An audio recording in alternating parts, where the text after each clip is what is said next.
پہلا قطرس 4:14، اگر آپ مسیح کے نام کی خاطر بدنام کیے جائیں تو جلال والے روح یعنی خدا کا روح آپ پر ٹھہرا ہوا ہے، بس آپ مبارک ہیں، کہا گیا ہے کہ آپ دادر تک ہیں۔ اگر ایسی مشکل آپ کے خاندان میں بھی آئے تو آپ کو دعا کرنی چاہیے۔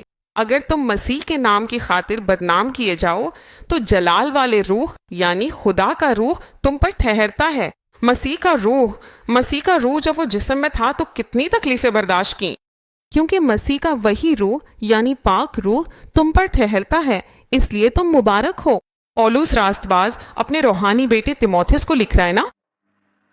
دوسرے تیموتھیوس 3 باب کی 12ویں آیت میں لکھا ہے کہ جو بھی مسیح یسوع میں دینداری کے ساتھ جینا چاہتا ہے وہ سب بھی ستائے جائیں گے۔